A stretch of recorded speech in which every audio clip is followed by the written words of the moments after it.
ವಿದುರನು ಮೈತ್ರೇಯರಿಗೆ ನಾನಾ ವಿಧವಾದ ಪ್ರಶ್ನೆಗಳನ್ನು ಕೇಳಿದ್ದಾನೆ. ಆ ಎಲ್ಲ ಪ್ರಶ್ನೆಗಳನ್ನು ಕೇಳಿ ಕೊನೆಗೊಂದು ಮಾತನ್ನು ಹೇಳ್ತಾನೆ. ಏನು ಮಾತು ಅಂತಂದರೆ, ಸರ್ವೇ ವೇದಾಶ್ಚ ಯಜ್ಞಾಶ್ಚ ತಪೋದಾನಾನಿ ಚಾನಘ ಜೀವಾವಯ ಪ್ರಧಾನಸ್ಯ ನ ಕುರ್ವೀರನ್ ಕಲಾಮಪಿ. ಬಹಳ ಮಹತ್ವದ ಮಾತನ್ನು ಹೇಳ್ತಾ ಇದ್ದಾನೆ ವಿದುರ ಮೈತ್ರೇಯರಿಗೆ. ಸ್ವಾಮಿ ಮೈತ್ರೇಯರೇ, ತಾವು ಬಹಳ ದೊಡ್ಡವರು, ಮಹಾತ್ಮರು. ತಾವು ನಮ್ಮೆಲ್ಲ ಪ್ರಶ್ನೆಗಳಿಗೆ ಉತ್ತರವನ್ನು ನೀವು ಸಮಗ್ರವಾಗಿ ಕೊಡಬಲ್ಲವರು. ನಾನು ಮಾಡಿದ ಪ್ರಶ್ನೆಗೆ ನೀವು ಉತ್ತರವನ್ನು ಕೊಟ್ಟು ನನ್ನನ್ನು ಉದ್ಧಾರ ಮಾಡಬೇಕು. ಯಾಕೆ ಅಂತಂದರೆ, ನಾನು ಕೇಳುವ ಪ್ರಶ್ನೆಗಳೇನಿವೆ ಅದೆಲ್ಲ ಭಗವಂತನ ತತ್ವ ವಿಷಯಕವಾಗಿವೆ.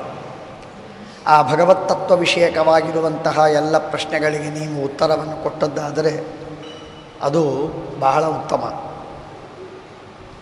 ನೋಡಿ, ಒಂದು ಮಾತು ಏನು ಅಂದರೆ,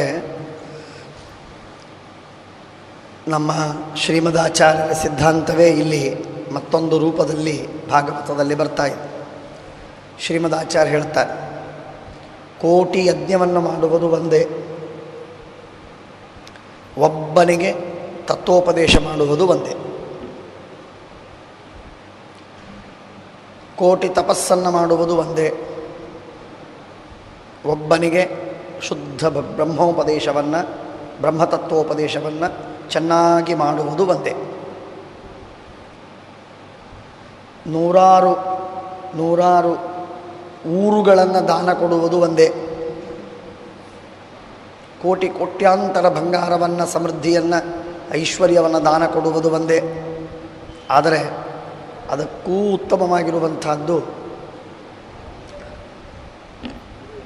ಬ್ರಹ್ಮೋಪದೇಶವನ್ನು, ತತ್ವೋಪದೇಶವನ್ನು, ಭಗವಂತನ ಸ್ವರೂಪವನ್ನು ಜಗತ್ತಿಗೆ ಉಪದೇಶ ಮಾಡುವುದು ಭಾಳ ಶ್ರೇಷ್ಠವಾದ. ಯಾಕೆ ಅಂತಂದರೆ, ಭಾಗವತ ಹೇಳ್ತದೆ, ಅಂಧಸ್ಯ ಅಜಯ ನಷ್ಟಚಕ್ಷುಷಃ, ಅವಿದ್ಯೆಯಿಂದಾಗಿ ನನ್ನ ಕಣ್ಣು ಮುಚ್ಚಿ ಹೋಗಿವೆ, ಪ್ರಕೃತಿಯಿಂದಾಗಿ ನಮಗೆ ಜ್ಞಾನವಿಲ್ಲದಾಗಿದೆ. ಜ್ಞಾನವಿಲ್ಲದಂತಹ ನಮಗೆ ಜ್ಞಾನೋಪದೇಶವನ್ನು ಮಾಡಬೇಕಾದದ್ದು ತಮ್ಮ ಕರ್ತವ್ಯ ಸ್ವಾಮಿ, ಪರಮಾನುಗ್ರಹ. ಜ್ಞಾನೋಪದೇಶವನ್ನು ಮಾಡಿ ಸಾಕು. ಅಜ್ಞಾನದಲ್ಲಿ ಬಳಲಿದ್ದು ಬೇಕಾದಷ್ಟಾಗಿ, ಜ್ಞಾನವನ್ನು ನನಗೆ ಹೇಳಿ. ಆದ್ದರಿಂದ ಎಲ್ಲ ವೇದಗಳು, ಸಮಗ್ರವಾದ ವೇದಗಳನ್ನು ಅಧ್ಯಯನ ಮಾಡಿದ್ದು ಅಥವಾ ಪಾಠ ಹೇಳಿದ್ದು ಒಂದು ಭಾಗ, ವೇದದಲ್ಲಿ ಹೇಳಿದ ಎಲ್ಲ ದಾನ, ತಪಸ್ಸು, ಯಜ್ಞ ಅವುಗಳನ್ನು ಅನುಷ್ಠಾನ ಮಾಡುವುದು ಮತ್ತೊಂದು. ಆದರೆ ಇದೆಲ್ಲದಕ್ಕೂ ಮಿಗಿಲಾಗಿ ಉತ್ತಮವಾದದ್ದು ಅಂದರೆ ಜೀವಾಭಯ ಪ್ರದಾನ. ಜೀವಾಭಯ ಪ್ರದಾನಸ್ಯ ಅಂತಂತಾರೆ. ಜೀವರಿಗೆ ಅಭಯವನ್ನು ಕೊಡುವುದು, ಸಾಯಲು ಹೊರಟಿರುವಂತಹ ವ್ಯಕ್ತಿಗೆ ಜನ್ಮವನ್ನು ಸಾಯದೇ ಇದ್ದಂತೆ ನೋಡಿಕೊಳ್ಳುವುದು, ಅದು ಜೀವಾಭಯ ಪ್ರದಾನ ಅಂತ ಶಬ್ದಕ್ಕರ್ಥ. ಆದರೆ ಇಲ್ಲಿ ನೋಡಿದರೆ ವಿದುರ ಸಾಯುವುದಕ್ಕೇನು ಹೊರಟಿಲ್ಲ. ಪ್ರಶ್ನೆ ಕೇಳಿದ್ದಾನೆ, ಪ್ರಶ್ನೆಗೆ ಉತ್ತರ ಕೊಡಿ ಅಂತಂತಾನೆ. ಇಲ್ಲಿ ಸಾಯುವ ಪ್ರಶ್ನೆಯಲ್ಲಿ ಬಂತು. ಸಾಯಲು ಹೊರಟವರಿಗೆ ನೀರಿನಲ್ಲಿ ಸಿಕ್ಕು ಬಿದ್ದಾರೆ, ಬೆಂಕಿಯಲ್ಲಿ ಸಾಯ್ತಾ ಇದ್ದಾರೆ, ಆರೋಗ್ಯದಿಂದ ಬಳಲ್ತಾ ಇದ್ದಾರೆ, ಆರೋಗ್ಯವಿಲ್ಲದೆ ಇದ್ದದ್ದರಿಂದ ಅಲ್ಲೆಲ್ಲ ಸಾಯುವ ಪ್ರಸಂಗ ಅಂಥವರಿಗೆ ಮಾಡಬೇಕು. ಇಲ್ಲಿ ವಿದುರ ಅಜ್ಞಾನದಿಂದ ಪ್ರಶ್ನೆಯನ್ನು ಕೇಳಿದ್ದಾನೆ. ಕೇಳಿದ ಪ್ರಶ್ನೆಗಳಿಗೆ ಉತ್ತರವನ್ನು ಕೊಡಬೇಕಾಗಿದೆ. ಸಾಯೋ ಪ್ರಸಂಗವಿಲ್ಲ. ಹಾಗಾದರೆ ಅಭಯ ಪ್ರದಾನ ಅಂದರೆ ಏನರ್ಥ ಅಂತ ಪ್ರಶ್ನೆ ಬರ್ತದೆ. ಅದಕ್ಕಾಗಿ ಯಾದವಾರ್ಯರು ವ್ಯಾಖ್ಯಾನ ಮಾಡ್ತಾರೆ, ಸುಂದರವಾದ ವ್ಯಾಖ್ಯಾನವನ್ನು ಮಾಡ್ತಾರೆ. ಯಾದವಾರ್ಯರು ಹೇಳ್ತಾರೆ, ಅಭಯ ಪ್ರದಾನ ಅಂದರೆ ಜೀವಾನಾಂ ಅಭಯಂ ಮೋಕ್ಷ. ಜೀವರಿಗೆ ಅಭಯ ಎಂದರೆ ಮೋಕ್ಷ. ಆ ಅಭಯ ಯಾವುದರಿಂದ ಬರ್ತದೆ? ಜ್ಞಾನದಿಂದ, ಬ್ರಹ್ಮಜ್ಞಾನದಿಂದ, ತತ್ವಜ್ಞಾನದಿಂದ. ಆದ ಕಾರಣ ಅಭಯ ಅಂತನ್ನೋ ಶಬ್ದಕ್ಕೆ ಮೋಕ್ಷ ಅಂತರ್ಥ, ಮೋಕ್ಷಕ್ಕೆ ಸಾಧನವಾದ ಜ್ಞಾನ. ಜೀವಾನಾಂ ಅಭಯಂ ಯಸ್ಮಾತ್ ತತ್ ಜೀವಾಭಯಂ, ತಸ್ಯ ಜೀವಾಭಯಸ್ಯ ಮೋಕ್ಷ ಸಾಧನವಾದ ಬ್ರಹ್ಮಜ್ಞಾನಸ್ಯ, ಆ ಬ್ರಹ್ಮಜ್ಞಾನ ಪ್ರಧಾನಸ್ಯ ಕಲಾಂ ನಾರ್ಹಂತಿ ಷೋಡಶಿ. ಬ್ರಹ್ಮಜ್ಞಾನವನ್ನು, ಮೋಕ್ಷಕ್ಕೆ ಸಾಧನವಾದ ಬ್ರಹ್ಮಜ್ಞಾನವನ್ನು ಉಪದೇಶ ಮಾಡುವುದಕ್ಕೆ ಸಮಾನವಾದದ್ದು ಮತ್ತೊಂದು ಯಾವುದೂ ಅಲ್ಲ, ಯಾವುದೂ ಅಲ್ಲ. ಏನು ಮಾಡಿದ್ದು ಕೂಡ ಲೌಕಿಕವಾಗಿ ಸ್ವಲ್ಪ ಫಲಕಾರಿ, ಇಹಜನ್ಮಕ್ಕೆ ಲಾಭವನ್ನು ಕೊಡ್ತದೆ. ಅನ್ನದಾನ ಇಹಜನ್ಮಕ್ಕೆ, ದ್ರವ್ಯಾದಿದಾನ ಇಹಜನ್ಮಕ್ಕೆ. ಯಾವ ವ್ಯಕ್ತಿಗೆ ನೀವು ದಾನ ಕೊಡ್ತಾ ಇದ್ದೀರಿ ಅವನಿಗೆ ಜನ್ಮಾಂತರಕ್ಕೆ ಉಪಯೋಗವಾಗುವ ಅಂಥ ಉತ್ತಮವಾದ ವಸ್ತುವನ್ನು ಕೊಡು. ಆಂಗ್ಲ ಭಾಷೆಯಲ್ಲಿ ಮಾತಿದೆಯಲ್ಲ, don't give him fish. If you give him fish he can eat once. If you teach him fishing, he will live long. ಹಾಗೆ ಒಂದು ಮೀನು ಕೊಟ್ಟರೆ ಒಂದು ದಿವಸ ಹೊಟ್ಟೆ ತುಂಬುತ್ತದೆ. ಮೀನು ಹಿಡಿಯುವುದನ್ನು ಕಲಿಸಿಬಿಟ್ರೆ ಇಡೀ ಆಯುಷ್ಯ ಬದುಕ್ತಾನೆ. ಕೆಟ್ಟ ಮಾತು ಇರಲಿ, ಅದರ ತಾತ್ಪರ್ಯ ಸ್ಪಿರಿಟ್ಟು ಏನೋ ಹಾಗೆ ಒಂದು ದಿನದ ಹೊಟ್ಟೆ ಕೊಡುವುದಕ್ಕಿಂತಲೂ ಅವನಿಗೆ ಕೆಲಸಕ್ಕೆ ಹಚ್ಚಿ ಅವನಿಗೆ ನಿತ್ಯ ಸಂಪಾದನೆ ಮಾಡುವುದಕ್ಕೆ ಅನುಕೂಲ ಮಾಡಿಕೊಡುವುದು ಉತ್ತಮ. ಅದಕ್ಕೂ ಜನ್ಮಾಂತರಕ್ಕೆ ಅವನಿಗೆ ಲಾಭವಾಗುವಂತೆ ಮಾಡುವುದು ಇನ್ನೂ ಶ್ರೇಷ್ಠ.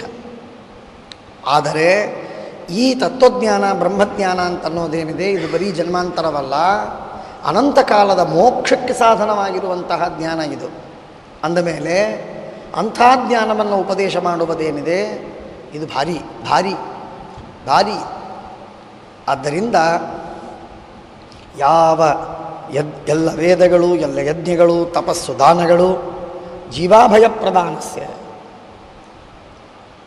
ಮೋಕ್ಷ ಸಾಧನ ಬ್ರಹ್ಮಜ್ಞಾನ ಪ್ರಧಾನಸ್ಯ ಕಲಾಂ ನಾರ್ಹಂತಿ ಷೋಡಶಿ. ಅದಕ್ಕೆ 1/16 ಅಲ್ಲ, 1/16 ಅಲ್ಲ, ಅಂಥ ಅದ್ಭುತವಾಗಿರುವಂತಹ ಸಾಧನವಿದು ಅಂತ ಹೇಳಿ ವಿದುರ ಪ್ರಶ್ನೆ ಕೇಳಿದರೆ ಆ ಪ್ರಶ್ನೆಗೆ ಉತ್ತರವನ್ನು ಕೊಡ್ತಾ ಇದ್ದಾರೆ. ಮೊದಲು ಸ್ತೋತ್ರ ಮಾಡ್ತಾರೆ. ಅಯ್ಯ ವಿದುರ, ನೀನು ಪೂರ್ವವಂಶದಲ್ಲಿ ಬಂದಿದ್ದಿ. ಈ ಪೂರ್ವವಂಶ ಸತ್ಸೇವನೀಯ. ಸಜ್ಜನರು ಈ ಪೂರ್ವವಂಶದಲ್ಲಿ ಸೇವೆಯನ್ನು ಸ್ವೀಕಾರ ಮಾಡಿದ್ದಾರೆ. ಅಷ್ಟು ಮಾತ್ರವಲ್ಲ, ಸಜ್ಜನರು ಈ ಪೂರ್ವವಂಶವನ್ನು ಸೇವೆ ಮಾಡಬೇಕು ಅಂಥ ಉತ್ತಮವಾದ, ಎಂಥ ಶ್ರೇಷ್ಠವಾದ ನಿನ್ನ ಈ ವಂಶ. ಈ ವಂಶದಲ್ಲಿ ನೀನು ಸ್ವಯಂ ಯಮ, ಲೋಕಪಾಲಕನಾದ ದಿಕ್ಪಾಲಕನಾದ ನೀನು ಇಲ್ಲಿ ಭಗವತ್ ಪ್ರಧಾನ, ದೇವರು ಸರ್ವಕರ್ಮಗಳಲ್ಲಿ ಪ್ರಧಾನ ಮುಖ್ಯ ಅಂತಿಟ್ಟುಕೊಂಡು ನೀನು ಸೇವೆ ಮಾಡ್ತಾ ಇದ್ದ. ಪ್ರಧಾನ ಎನ್ನುವ ಶಬ್ದಕ್ಕೆ ಅರ್ಥ ಏನು ಅಂದರೆ, ಏನು ಮಾಡಿದರೂ ದೇವರ ಉದ್ದೇಶ, ಏನು ಮಾಡಿದರೂ ದೇವರ ಉದ್ದೇಶ. ಪಾಠ ಹೇಳಿದರೆ ದೇವರ ಪೂಜೆ, ಇದು ದೇವರ ಸೇವೆ, ದೇವರು ಪ್ರೀತನಾಗಬೇಕು, ಅದಕ್ಕಾಗಿ ಪಾಠ. ಉಪವಾಸ ಮಾಡಿದರೆ ದೇವರು ಪ್ರೀತನಾಗಲಿ ಅಂತ ಉಪವಾಸ. ಶ್ರಾದ್ದಾದಿಗಳನ್ನು ಮಾಡಿದರೆ ದೇವರು ಪ್ರೀತನಾಗಲಿ, ತೀರ್ಥಯಾತ್ರೆಗೆ ದೇವರು ಪ್ರೀತನಾಗಲಿ. ಯಜ್ಞ, ಯಾಗ, ದಾನ, ತಪಸ್ಸು, ಉಪವಾಸ ಎಲ್ಲ ಕರ್ಮಗಳಿಗೂ ಭಗವಂತನನ್ನೇ ಪ್ರಧಾನವಾಗಿಟ್ಟುಕೊಂಡು ಅವನೇ ಮುಖ್ಯ ಉದ್ದೇಶ, ಅವನು ಪ್ರೀತನಾಗಬೇಕು ಅನ್ನುವ ಉದ್ದೇಶದಿಂದ ನಾವು ಕರ್ಮ ಮಾಡಿದರೆ ಆಗ ಅದು ಶ್ರೇಷ್ಠವಾದ, ಹಾಗೆ ಭಗವತ್ ಪ್ರಧಾನನಾದಿದ್ದಿ. ಇಂಥ ನಿನಗೆ ಭಗವಂತನ ಮಹಿಮೆ ನೂರಾರು ಸಾವಿರಾರು ಗೊತ್ತಿಲ್ಲ ಅಂತಿಲ್ಲ. ಆ ಎಲ್ಲ ಮಹಿಮೆಯನ್ನು ಕೇಳಿ ಗೊತ್ತಿದ್ದರೂ ಕೂಡ ನೀನು ಪದೇ ಪದೇ ನೂತನಯಸ್ಯ ಭೀಕ್ಷಣಂ, ಹೆಜ್ಜೆ ಹೆಜ್ಜೆಗೆ ಆ ಕಥೆಗಳನ್ನು ನೀನು ಹೊಸದಾಗಿ ಮಾಡ್ತಿ. ಅಂದರೆ ನನಗೆ ಗೊತ್ತಿಲ್ಲ ಹೇಳಿ ಅಂತಂತಿ. ಇದು ಶ್ರೋತೃವಿನಲ್ಲಿರತಕ್ಕಂತಹ ಉತ್ತಮವಾದ ಗುಣವಿದೆ. ಏನಾಗತ್ತೆ ಗೊತ್ತೇನು? ಈಗ ಒಬ್ಬವನು ಯಾರೋ ಒಬ್ಬನು ಬಂದು ಒಂದೇನೋ ಒಂದು ಕಥೆಯನ್ನು ಸುದ್ದಿಯನ್ನು ಹೇಳೋದಕ್ಕೆ ಬರ್ತಾನೆ. Listeners, who is good listener ಅಂದರೆ ಕಣ್ಣಲ್ಲಿ ಕಣ್ಣಿಟ್ಟು ಕೇಳಬೇಕು ಒಂದನೇದ್ದು. ಎರಡನೇದಾಗಿ ಅವನೇನಾದರೂ ಗೊತ್ತಿದ್ದ ವಿಷಯವನ್ನು ಹೇಳೋದಕ್ಕೆ ಪ್ರಾರಂಭ ಮಾಡಿದ ತಕ್ಷಣಕ್ಕೆ ಸಾಮಾನ್ಯವಾಗಿ ಗೊತ್ತಿದೆ ನಮಗೆ ಅಂತ ಆಚೆ ಈಚೆ ನೋಡೋದಕ್ಕೆ ಶುರು ಮಾಡಿಬಿಡ್ತೀವಿ ನಾವು. ಗೊತ್ತಿದ್ದ ವಿಷಯವನ್ನು ಅವನು ಹೇಳೋದಕ್ಕೆ ಬಂದಾಗ ಅವನ್ನ ಹೇಳುವಂತಹ ವ್ಯಕ್ತಿಗೆ ತಾತ್ಸಾರ ಮಾಡ್ತಾರೆ ಕೇಳುವವರು. ಅದು he is not A good listener. ಅವನು ಒಳ್ಳೆ ಶ್ರೋತ ಅಲ್ಲ. ಕೇಳುವವನು ಹೇಳಿದ್ದನ್ನು ಹೇಳಿದರೂ ಅದನ್ನು ಚೆನ್ನಾಗಿ ಕೇಳಬೇಕು. ಅದಕ್ಕೆ ಸ್ವಾರಸ್ಯ ನೋಡಿ, ಇಲ್ಲೇ ಸ್ವಾರಸ್ಯ ಬರೋದು. ಅಂದರೆ ಏನಾಯಿತು? ಕೇಳಿದ್ದನ್ನೇ ಕೇಳಿದರು. ನಾವು ಕೇಳಿ ತಿಳಿದದ್ದನ್ನೇ ಯಾರೋ ಹೇಳೋದಕ್ಕೆ ಬಂದರು. ಅವರು ನಮಗಿಂತಲೂ ಹೆಚ್ಚಿನ ಜ್ಞಾನವಿಲ್ಲದಿದ್ದರು. ಆ ಮಾತನ್ನು ಪದೇ ಪದೇ ಹೆಜ್ಜೆ ಹೆಜ್ಜೆಗೆ ನೂತನವಾಗಿದೆ ಎಂಬಂತೆ ತೋರಿಸಬೇಕು. ಓ ಹೀಗಾಯ್ತಾ ಅಂತನಬೇಕು. As if one should knows nothing ಅಂತ ಅವನಿಗನಿಸಿರಬೇಕು. ನಾನು ಹೇಳ್ತಾ ಇದ್ದದ್ದು ಹೊಸದು ಅಂತ. ಅಂದರೆ ಹೇಳುವವನಿಗೆ ಉತ್ಸಾಹ ಬರ್ತದೆ. ಅದು ಬಿಟ್ಟು ಆಚೆ ನೋಡಿದೆ ಈಚೆ ನೋಡಿದೆ, ಹಕ್ಕಿ ಎಷ್ಟು ಹಾರಿತು, ಇದೆಲ್ಲ ಮಾಡ್ತಾ ಕೂತ್ರೆ ಆಗ ಅವನು ಕೇಳುವವನು ಒಳ್ಳೆಯ ಶ್ರೋತ ಅಲ್ಲ. ಮೈತ್ರೇಯರು ಎಷ್ಟು ಸಾಮಾನ್ಯರು, ಯಮಧರ್ಮ ಎಷ್ಟು ಉತ್ತಮ, ಸೂರ್ಯಚಂದ್ರರಿಗೆ ಸಮಾನನಾದವ. ಇಂಥ ಸೂರ್ಯಚಂದ್ರರಿಗೆ ಸಮಾನವಾದ ಯೋಗ್ಯತೆ ಇರುವಂತಹ ಅದ್ಭುತನಾದ ವ್ಯಕ್ತಿ ಆ ಯಮ. ಅವನು ಅವತಾರ ವಿದುರ. ಅವನು ಪ್ರಶ್ನೆ ಕೇಳ್ತಾ ಇದ್ದಾನೆ. ಅವನಿಗೇನು ಗೊತ್ತಿಲ್ವೇ? ಎಲ್ಲ ಗೊತ್ತಿದೆ, ಸರ್ವಜ್ಞ. ಇಷ್ಟಿದ್ರೂ ಕೂಡ ಏನು ಹೇಳ್ತಾನೆ? ಕಸ್ತಂ ಮದಾಮದಂ ದೇವಂ ಮದನ್ಯೋಜ್ಞಾತು ಬರ್ಹತಿ ಅಂತಂತಾನೆ. ಅಂಥ ಯಮರಾಜ ಕೇಳುವ ಪ್ರಶ್ನೆಗೆ ಯಮರಾಜ ಕೇಳುವಾಗ ಮೈತ್ರೇಯರು ಉತ್ತರವನ್ನು ಹೇಳಬೇಕಾದ್ರೆ ಏನು ಹೇಳಬೇಕು? ಅವರು ಏನು ಗೊತ್ತಿಲ್ಲ ಅಂತ ಹೇಳಬೇಕು. ಅವನಿಗೆ ಎಲ್ಲ ಗೊತ್ತಿದೆ. ಗೊತ್ತಿದ್ದನ್ನೂ ಹೇಳಬೇಕು. ಹೇಳುವಾಗ ಗೊತ್ತಿದೆ ನನಗೆ ಅಂತ ತೋರಿಸಿ ಕೊಡಬಾರದು ವಿದುರ. ಗೊತ್ತಿದೆ ಎಂದು ತೋರಿಸಿಕೊಡದೇ ಇದ್ದದ್ದರಿಂದ ಪದೇ ಪದೇ ನೂತನಯಸ್ಯ ಭೀಕ್ಷ್ಣಂ. ಹೆಜ್ಜೆ ಹೆಜ್ಜೆಗೆ ನಿನಗೆ ಗೊತ್ತಿದ್ದ ಭಗವಂತನ ಕಥೆಯನ್ನು ಕೂಡ ನೀನು ಗೊತ್ತಿಲ್ಲ ಎಂಬಂತೆ ತೋರಿಸಿ ಹೇಳುವವರಿಗೆ ಉತ್ಸಾಹವನ್ನು ವರ್ಧನ ಮಾಡ್ತಿ. ಅಲ್ಲದೆ ಉತ್ಸಾಹ ವರ್ಧನೆಯಾದರೆ ಹೆಚ್ಚಿನ ಭಗವಂತನ ಕಥೆ ಮಹಿಮೆಗಳನ್ನು ಹೇಳ್ತಾರೆ. ಹೆಚ್ಚಿನ ಭಗವಂತನ ಕಥೆಯನ್ನು ಮಹಿಮೆಗಳನ್ನು ಹೇಳಿದರೆ ಆಗ ಅದರ ಶ್ರವಣ ಮಾಡಿದ ಪುಣ್ಯ ಬರ್ತದೆ, ಜ್ಞಾನದ ಅಭಿವೃದ್ಧಿಯಾಗ್ತದೆ, ಭಕ್ತಿಯ ಜಾಗರಣವಾಗ್ತದೆ, ಭಕ್ತಿ ದೃಢವಾಗ್ತದೆ. ಆದ್ದರಿಂದ ಗೊತ್ತಿದೆ ಎನ್ನುವುದಕ್ಕಾಗಿ ನಾವು ಪ್ರವಚನವನ್ನು ಕೇಳುವುದಿಲ್ಲ, ಪಾಠವನ್ನು ಓದುವುದಿಲ್ಲ, ಶಾಸ್ತ್ರವನ್ನು ಚರ್ಚೆ ಮಾಡುವುದಿಲ್ಲ ಅಂತನ್ನುವುದು ಶುದ್ಧ ಮೂರ್ಖತನ ಅಂತ ಮೈತ್ರೇಯರು ಸೂಚಿಸ್ತಾ ಇದ್ದಾರೆ. ಈ ಸೂಚನೆ ಭಾಗವತದಲ್ಲಿ ಬರುವುದು ಅತ್ಯಂತ ಅವಶ್ಯಕ. ಯಾಕೆ ಅಂತಂದರೆ ಸಾಮಾನ್ಯವಾಗಿ ಭಾಗವತವನ್ನು ಎಲ್ಲರೂ ಕೇಳಿರ್ತಾರೆ. ಕೇಳಿದ್ದೀವಿ ಬಿಡಪ್ಪ ಭಾಗವತ, ನಮ್ಮಲ್ಲಿ ಒಂದು ಸಲ ಮಾಡಿಸಿದ್ವಿ, ನಮ್ಮ ಮನೆಯಲ್ಲಿ ಭಾಗವತ ಆಗಿದೆ ನಮ್ಮಲ್ಲಿ ಅಂತ ಹೇಳಿ ಅದರ ಬಗ್ಗೆ ತಾತ್ಸಾರವನ್ನು ವಹಿಸ್ತಾರೆ. ಹಾಗಲ್ಲ. ಭಾಗವತ ಯಾರು ಕೇಳಿದರೂ ಅಲ್ಲ. ಅದು ಎಷ್ಟು ಸಲ ಭಾಗವತ ಬರೆದ ವೇದವ್ಯಾಸ ದೇವರನ್ನ, ಶ್ರೀಮದಾಚಾರ್ಯರಂಥ ಒಬ್ಬಿಬ್ಬರು ಮಹಾತ್ಮರನ್ನು ಬಿಟ್ಟರೆ ಭಾಗವತವನ್ನು ಎಷ್ಟು ಸಲ ಆವೃತ್ತಿ ಮಾಡ್ತಿರೋ ಅಷ್ಟು ಸಲ ಹೊಸ ವಿಷಯವಿದೆ. ಮಹಾನುಭಾವರನ್ನು ಬಿಟ್ಟರೆ ಎಷ್ಟು ಸಲ ಆವೃತ್ತಿ ಮಾಡ್ತೀರೋ ಅಷ್ಟು ಸಲ ಹೊಸ ವಿಷಯವಿದೆ. ಹೀಗಿರುವಾಗ ನಾವು ಅದು ಹಳೆದಾಗಿದೆ, ಕೇಳಿದ್ದೇವೆ ಅಂತ ಹೇಳಿ ಉದಾಸೀನ ಮಾಡುವುದರಲ್ಲಿ ಅರ್ಥವಿಲ್ಲ ಅನ್ನುವ ಮಾತನ್ನು ತೋರಿಸ್ತಾರೆ. ಪದೇ ಪದೇ ನೂತನಯಸ್ಯ ಅಭೀಕ್ಷಣಂ. ನೋಡೆಯ, ಕ್ಷುಲ್ಲವಾದ ಸುಖಕ್ಕಾಗಿ ಮಹಾ ದುಃಖವನ್ನು ಅನುಭವಿಸುವ ಆ ದುಃಖವನ್ನು ಉಪಶಮನ ಮಾಡುವುದಕ್ಕಾಗಿ ನಾನು ನಿನಗೆ ಭಾಗವತವನ್ನು ಹೇಳ್ತೇನೆ. ಮೈತ್ರೇಯರು ಹೇಳುವಂತಹ ಭಾಗವತದ ಕ್ರಮ ಹೀಗೆ. ನಾರಾಯಣನ ಮಗ ಬ್ರಹ್ಮದೇವರು, ಆ ಬ್ರಹ್ಮದೇವರ ಮಗ ಸಂಕರ್ಷಣ, ಶೇಷದೇವರು. ಆ ಶೇಷದೇವರು 14 ಲೋಕಗಳನ್ನು ತಲೆಯ ಮೇಲೆ ಸಾಸಿವೆಯಂತೆ ಇಟ್ಟುಕೊಂಡು ಇದ್ದಾರೆ. 14 ಲೋಕಗಳನ್ನು ಸಾಸಿವೆಯಂತೆ ಇಟ್ಟುಕೊಂಡು ಇದ್ದಾರೆ. ಬಹಳ ಅದ್ಭುತವಾದ ಶಕ್ತಿ, ಅದ್ಭುತವಾದ ಜ್ಞಾನ. ಇಲ್ಲೊಂದು ಮಾತನ್ನು ನಾವು ನೆನಪು ಮಾಡಿಕೊಳ್ಳಬೇಕು ಇತ್ಯಸ್ಯ ಇಷ್ಟರ್ಥ. ಗೊತ್ತಿದ್ದವರು ನೆನಪು ಮಾಡಿಕೊಳ್ಳಬೇಕು, ಗೊತ್ತಿಲ್ಲದೆ ಇದ್ದವರು ತಿಳ್ಕೋಬೇಕು.